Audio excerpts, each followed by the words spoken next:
ดีที่ถูกว่าเราขอให้โมเฮาสละ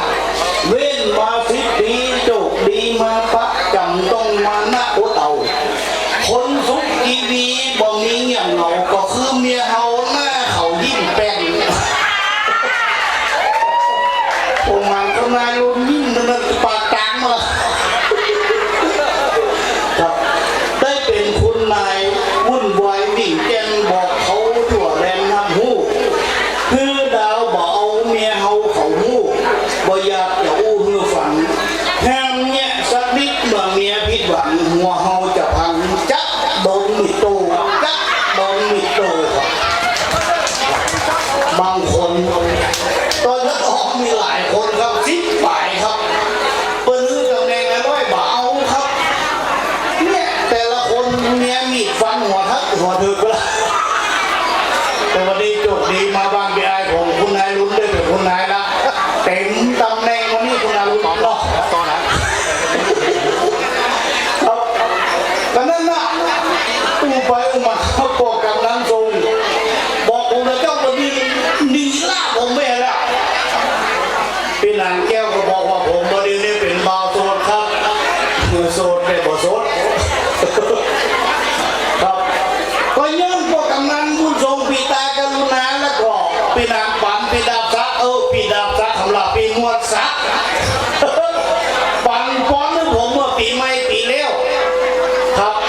ขอให้อาจารย์นิรันดร์ว่าคือจริงใดขอให้ความสมมุ่งมั่นปรารถนาทุกสิ่งทุกประการว่า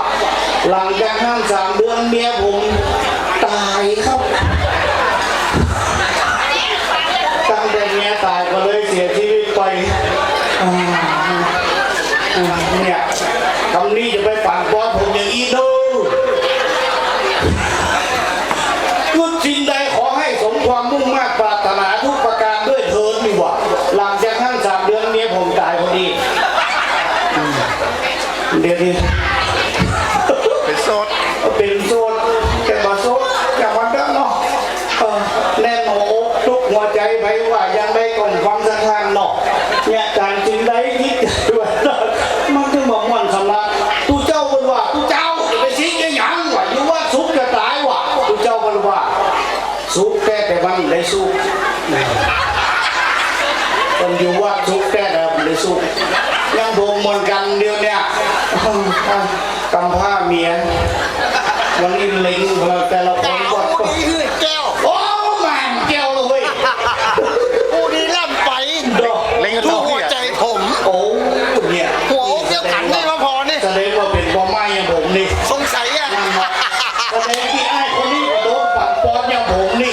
แม่ขอเฮ้ยเหรอคิดสิ่งใดขอให้สมความมุ่งมั่นปรารถนาทุกประการด้วยเถิดดีกว่า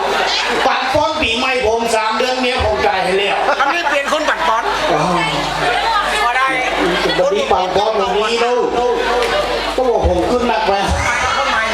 เนาะครับปีแล้วเบอร์เฮดปีนี้บอกคนเนาะธรรมดาปีแล้วกินเฮดแล้วรู้เนาะ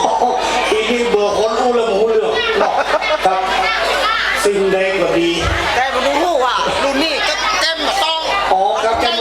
คือผมยกมาดูนี่ได้กะปดต้องอันแก้วขนาดบานั่นอันโดนรถโจมตีเจ้าไปผมว่าเล็บกับแห้งเล่าเขาลมคอเพื่อรูปร่างบาดแผลอีเลียมทำไว้เมื่อ40 ปีก่อนกัดอกกัดใหญ่ได้คนบ้านไหนมีคนกับบนไหนมี5 คนบางนึกว่าบาดเดียวเนี่ยว่าหมดซักบ้านหนองคือก็มีคนเลยเนาะจังมันนะครับเล้งๆพอแล้วป้าก็แม่ตั้งคนใหม่กำลัง